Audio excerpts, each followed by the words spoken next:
Hi everybody, welcome back, or welcome to episode 23 of Everything Dog Training podcast with me, John McGuigan, Glasgow dog trainer and behaviour consultant.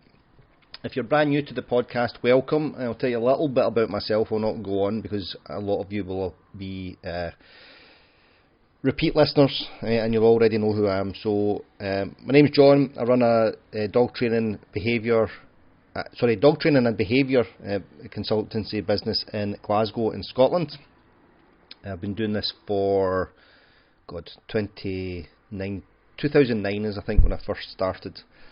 I've travelled all across the world training dog trainers and presenting to dog guardians as well. So welcome. I'm really pleased to have you. I know I say this a lot, and I know I say this a lot, but given all the content that's available online, I really appreciate you spending your time listening to me. So we're going to talk a little bit today about the predatory action sequence. So it ties in a little bit with what Cliff was talking about last week with the scent work. So predatory action sequence is basically what we've done is we've enhanced through artificial selection certain characteristics in our dogs in order to enhance their working attributes for what we want. Okay. Now, brief biology lesson. Natural selection is where nature selects what characteristics are preferable, and artificial selection is when humans select which attributes in a domestic species are preferable, okay, or attractive. So we've artificially bred cattle, horses, rabbits, chickens, and dogs and cats. Okay, so they're the main ones. I've probably missed a few of them out. So basically what I'll do is I'll run through what the predatory action sequence is, give a few examples of different types of dog which do these behaviours, and then how we can use knowledge and application and manipulation of the predatory action sequence in order to help our dogs live a more enriched life, and also to help some of our problem child dogs get over some of the problems that they've got. Okay? Now, dogs are not wolves. I'm going to say that from the start. Dogs are not wolves. They do not form hierarchies. Even wolves don't form the same hierarchies as we once thought that they were. Wolves in the wild are generally a breeding pair, so that's mum and dad, unrelated individuals. Usually unrelated. There will probably be some exceptions to that if they can't find an appropriate mate, but generally as a overall guiding rule, unrelated. Okay, so unrelated male and female have offspring, and then the offspring then becomes the pack. So the pack will now be a pack of wolves are usually related individuals. So we'll have maybe mum and some of the sisters, or mum and dad, the last year's offspring, or 2 years ago's offspring, and this year's offspring, and that becomes a wolf pack. Okay, so generally, put my teeth back in, generally related except the breeding pair. Okay, now that's just to give you a background on that. Okay, so there's much more into it, and the ethologists amongst you will be tearing your hair out at my utter abomination of the description of that. Okay, but just to give you an overview. So dogs are not wolves. Dogs descended from a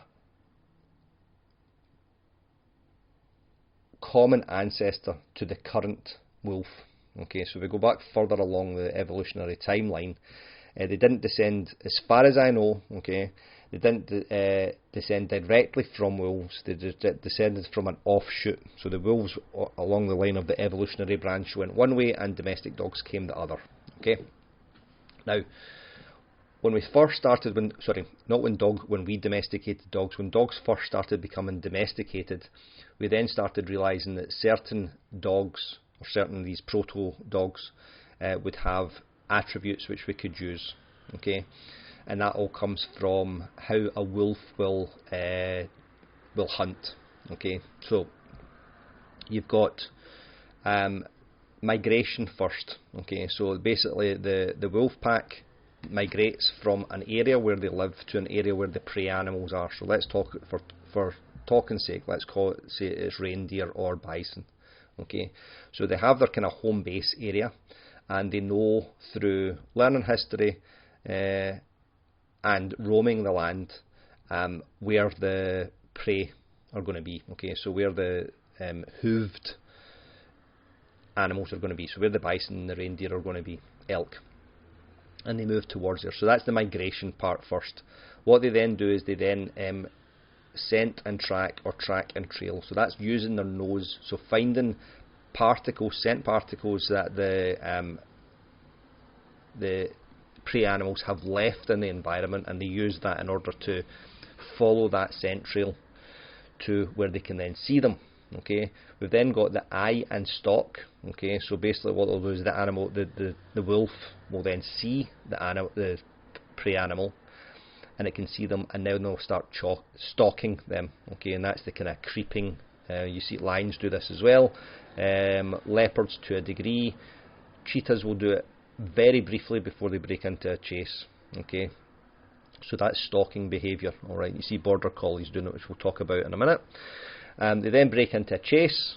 Okay, and the chase involves the chasing down of the prey animal and the herding. Okay, so what they'll do is they'll try and split one of them off from the herd. Okay, split one of them, usually the older one, or a lot of the time it's the older one or a younger one or an ill one.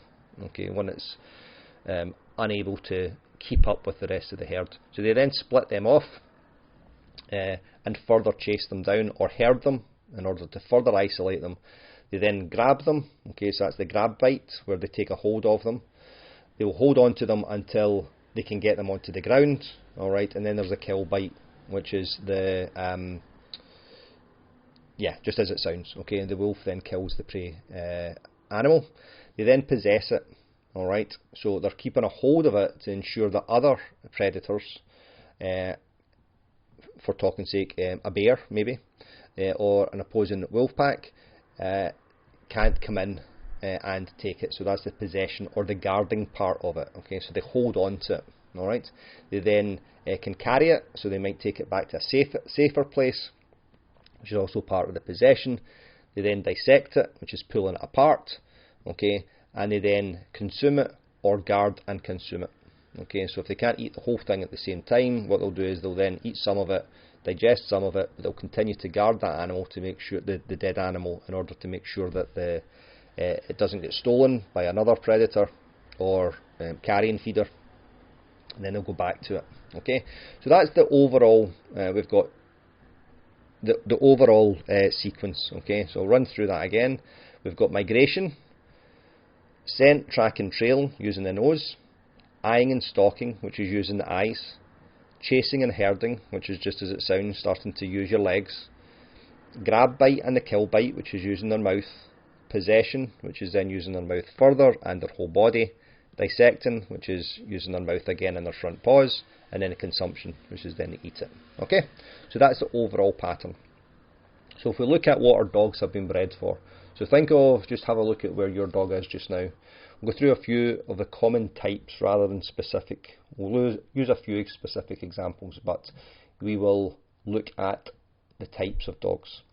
So if we look at hounds. Hounds are split into two groups. We've got sight hounds, which are the long-legged ones. Okay, greyhounds, salukis, whippets, borzois of that type. Okay, so the greyhound-looking type dog, and then you've got the scent hounds, which are beagles, harriers, foxhounds, bloodhounds, coonhounds. Okay. Now, what's interesting about it, if you look at all the scent hounds, they all look similar, and many of the scent hounds, did I say sight hounds? Many of the sight hounds, they all look similar. Okay, that type, long-legged, big barrel chest, powerful back end, and then you look at the scent hounds, harriers, beagles, whatever, and they all look similar. Just the size can change. Okay, there's a reason for that. Okay, it's because that gives that type of dog the best chance of doing their type of work. Okay, so we've got the hounds, two different types of hounds. The scent hounds will do the scenting and tracking. Okay, chasing to a degree, and then they'll either hole or tree the prey animal, and then they'll kill it. Okay, so that's the scent hounds. And then the sight hounds will do a different type of chase, but they're not tracking, so you see how that's a different type. They don't use their nose so much. Basically, we take them out there, we flush the rabbit or the hare, and then we put the dogs on them to catch them. Now, I know that the discussion of this can seem slightly, what's the word I'm looking for? I can't remember. It's not offensive, that's not the right word. Okay, I know that some people might not like to listen to this, but it's important that we understand what our dogs have been bred for. Okay, the terriers, okay, chase, grab, bite, and kill, bite. Okay, so they chase them down, grab a hold of the rat, shake it, let it go on to the next one. Okay, the migration pattern, that would be lots of the husky breeds, okay, huskies and malamutes, to go from A to B. All right. Possession is then, that's the guarding instinct. So we've got the possession, so guarding, which is our guardian breeds, but we've also got the possession, which is a retrieve, which we get that in our retrievers and in our cocker spaniels. Okay, so our gun dogs. All right. Now, look at border collies. Border collies are to herd, so what they'll do is they eye and stalk. Okay, so that's the splitting away from the herd and controlling movement of the herd. Okay, that's that element of it. And not so much chase, because we actually don't want border collies chasing, we want them to eye and stalk. Now, I remember seeing a documentary years ago, I think they're on YouTube, you could probably find them. Martin Clunes, who is the actor, the English actor Martin Clunes, did this great documentary series, and they will probably be on YouTube. You'll probably be able to find them. And he did an episode on the kind of types of dogs in the predatory action sequence. And he was asking a shepherd, okay, or a farmer who has sheepdogs, does the border collie want to kill the dog? So kill the sheep, okay? And the farmer said every single time. He says the look in their eyes is murderous. Okay, that's his words, not mine. Okay, now what we've done through artificial selection by breeding the right animals, the border collies historically that would run forward and bite the sheep would not be bred for.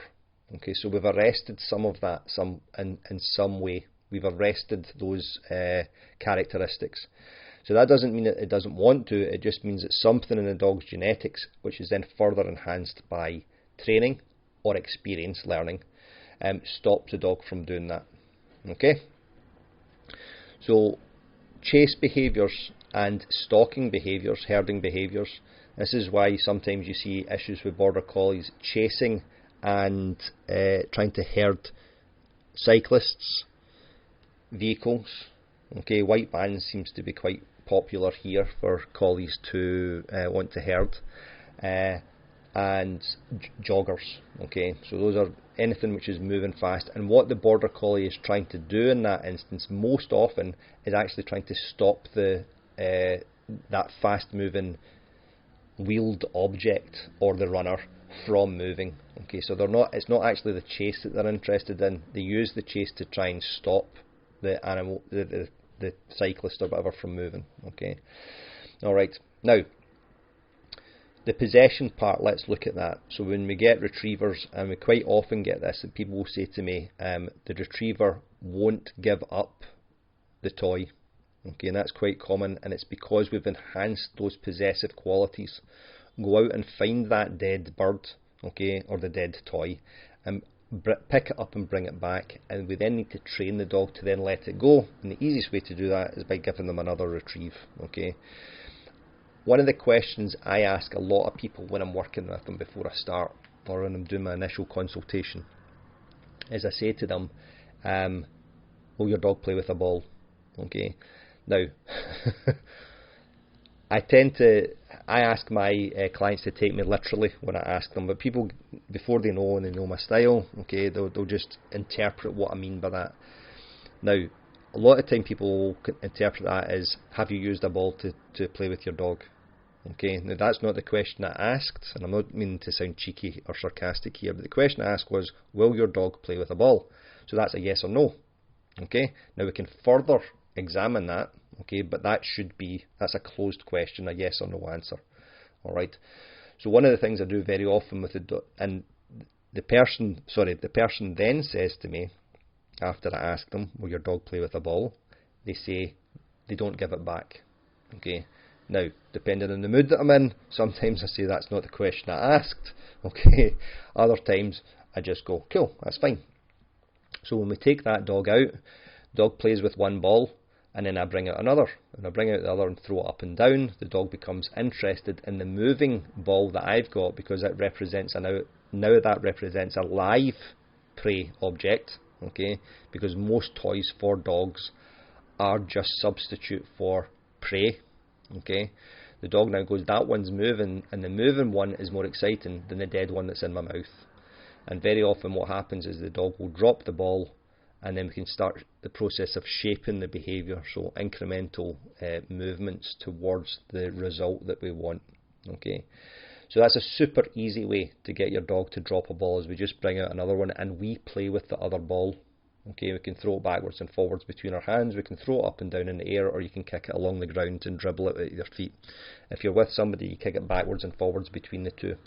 And well over 80 or 90% of the people that I work with, when they do this, the dog drops the ball that they've got, and we now start playing, and then we shape it in the right direction.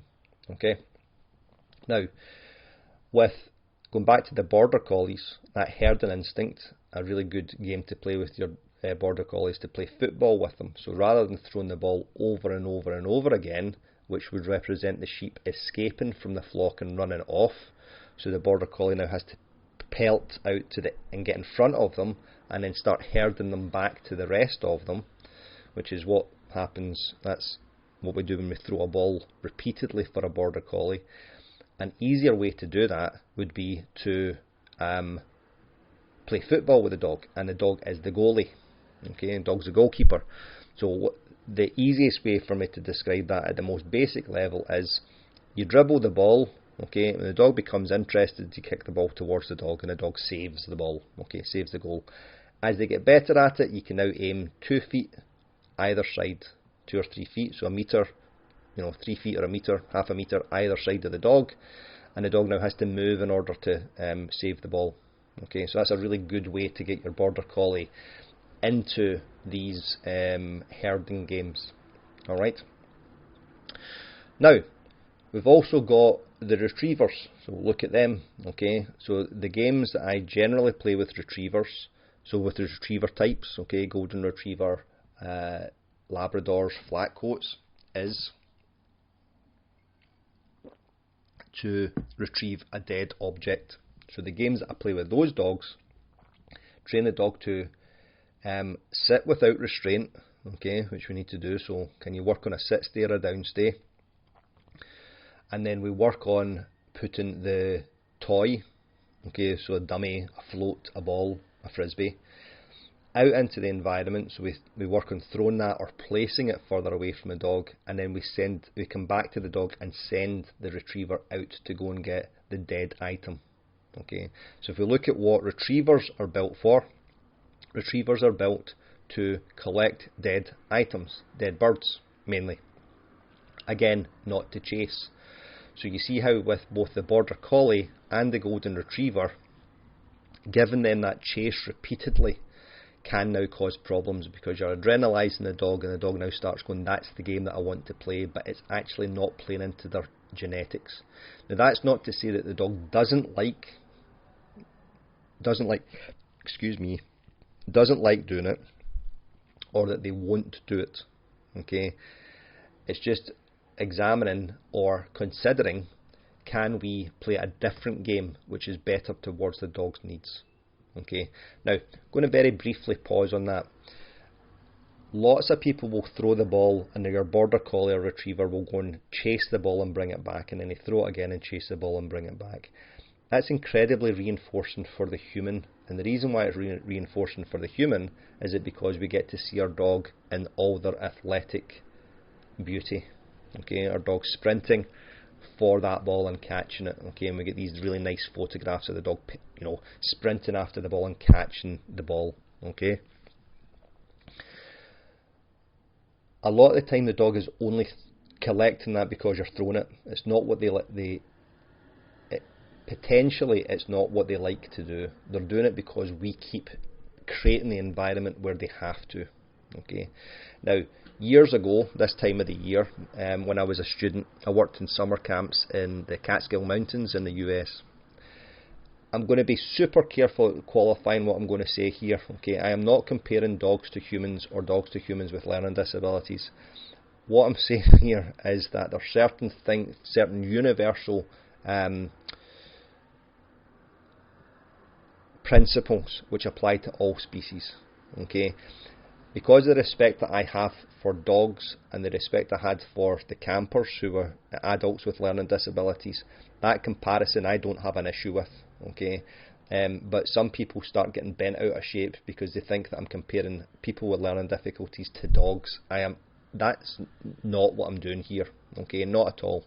So, worked in these summer camps with adults mainly with learning difficulties. So they would come up from the city in New York and they would have a 2-week holiday, and it was a phenomenal time. It was it's one of the best times of my life. Okay, and I still keep in touch with lots of people I was at camp with. Now, one of the campers was borderline OCD with keeping doors closed if he wasn't obsessively compulsive about it. Okay, and I actually think that he probably was, this huge man. And the campers that I worked with were in wheelchairs. Okay, so we would open the dining room doors, would kind of snib them open, so put them on the latch, and we would help or move our campers down the ramp. And the big fella that I was telling you about, his name was Terry. Terry would race off if you didn't unlatch and close the doors again. Terry would race off his the porch and run across camp, and it was like 70 or 80 meters. Right? And he was built like an NFL linebacker. He was an enormous man. He was like 6'5", and he was just huge. Okay, at least in fact, one of his counsellors was 6'5", and Terry and his brother towered above Nathan. So he would take off. Terry would take off, and he'd run up the ramp, and then he would slam the door shut. Okay, now you could have, if you were horribly minded, you could set that up to the second that Terry sat back on his porch, you could open doors and latch them again, and Terry would run back. Okay, now he's not enjoying that process. What he is enjoying or needs is the doors to be closed. Okay, so even though we could set that up and get him running backwards and forwards, which would be utterly barbaric, okay, it's not the running and closing the doors that he likes, it's the door being closed. So very often that's what happens with our border collie. The dog likes the ball being with you, between you and the dog, because that's where the sheep are. And if we keep throwing the ball out over and over and over again, we're paying into that neurosis that can develop quite easily in border collies. Okay, right, now, so dealt with that. Looking at terriers, terriers do like a chase. Okay, so short, sharp chases with a ball running along the ground mimics a rat or rabbit leaving. Okay, we can run a furry tug toy along the ground and get it moving erratically and let the dog chase it and grab it, and then we play tug. Okay, so that's now the grab bite, and the shake is then the kill bite. Okay, so the dog gets to win the toy. I'll cover tug probably in another lesson. Okay, but tug's an awesome game for most dogs if played properly and to that dog's ability. Alright, so you see how by understanding this sequence we can now devise games which mimic those, and the dog now goes, oh, that was cool. Okay, like that game, because it was playing into all those hundreds if not thousands of years of evolution and genetics. Okay, evolution's real, people. Right, okay, now with my dog, okay, when I got him, so I've spoken about Logan before, so he's a big American Bulldog. He weighs about 35 kilos, which is 80 pounds, 85 pounds, something like that. And when he got wound up, okay, when he was young, because he finds the world stressful, when he got wound up when he was young, he would then look at something to grab a hold of, okay, because that's what bulldogs were built for. Grab a hold of the bull, keep a hold of the bull, and if the bull starts fighting, bite harder, okay, so do not lose possession of your bite, okay. So when he got wound up, okay, if he got overwhelmed, he would look for something to grab a hold of, and it would be a branch or a traffic cone, okay, and then he wouldn't let go. So I had to work through a whole bunch of stuff. Now, if we look at where the grab bite is located in the sequence, it is in the middle, okay. So what I did was I then started looking at, well, can I get you back into the scenting and searching part of that, okay. So can you let go of the toy, okay, get away from the possession, so that's in the middle part. Can you let go of that and go back to searching again, okay. Really interesting, okay, really just a really interesting process. And then I would do this over and over again, so basically saying, can you go from the searching for it to grabbing it, then can you relax enough again to find the next one that's in the grass and then grab that. And then at the end of him doing 3, 4, 5, 6 up to when he was younger, we would do 20 articles. I would then give him a short chase of the ball, and then he would get to hold on to, or the toy, the Kong, he would hold on to that, okay, the possession, and then he would bring it home. And then he would relax, guard it for a little bit, and his guarding wasn't aggressive. He would just sit there with it, and then he would start to relax, and when he relaxed, I would then put it away, give him a drink of water. Okay, so I manipulated this this sequence in order to get him working back into his thinking mind. Okay, so just, I'm going to finish up there, folks. Okay, so just some interesting stuff. I find it interesting, certainly, and I hope that you have too, of working with your dog rather than against them. Okay, oh no, in fact, I'm going to say one more thing. Okay, so we've got the HPR breeds, okay, Hunt Point Retrieve. So they're German Pointers, Vizslas, Weimaraner's, some of the Griffons, alright, they are all-rounders. So they hunt, which is the scenting, the tracking, and the trailing, okay, depending on what animal will actually chase them, okay, and then we shoot them, okay, and then they retrieve them. Okay, so we've got the hunt, the point, and retrieve, and the point is the eye and the stalk. Okay, it's just that it's a different looking eyeing and stalking from what a border collie does. Okay, so that, you know, real bird dog point. Okay, now if you've got one of these breeds from a puppy, okay, and I would say this is almost crucial, I would be developing the point part of that sequence. Alright, now I'm going to tell you a brief story from my background. When I was a police officer, the last 6 years I worked in surveillance, so that's all we did. Serious and organised crime and counter-terrorism, so the kind of high end of the criminality scale, alright, and terrorism scale. So most of the work that we did was the tracking, scenting, tracking and trailing, okay, and the eyeing part, okay, that was the top part of it, okay. That takes a lot of patience and a lot of thought, and because we're doing surveillance, you have to remain unnoticed, okay, so the principle is it to be seen but not observed, or to be seen but not noticed, alright, so can I be the grey man? So you're not looking to remain hidden, you're just, oh, there's a guy there walking down the street. Okay. Now, out of all the jobs that I did, I was there for 6 years. There was very, very few jobs which actually culminated in us arresting the person. Okay, arresting the criminal. Now, the arrest there is the equivalent of the grab bite. Okay, and the possession. Okay, that's the equivalent of it in this. Now, I loved aspects of that job, okay, because we were gathering, collecting intelligence and evidence against these bad people, okay, and that was incredibly enjoyable.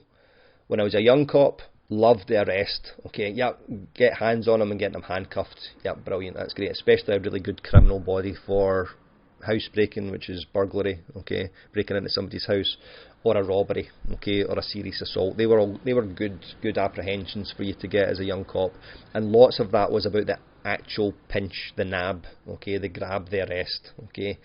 As you then become more mature and settle down and become more patient, hopefully, the other part of it, the investigation, becomes fulfilling in and of itself. So with our HBR breeds, we want to enhance the hunt and the point part, because it means if we enhance that, develop it, we can now say to the dog, well done, you've done your job, you do not need to chase the rabbit or the deer or the sheep, you can just show me that it's there and I'll do the rest, thanks very much. Okay.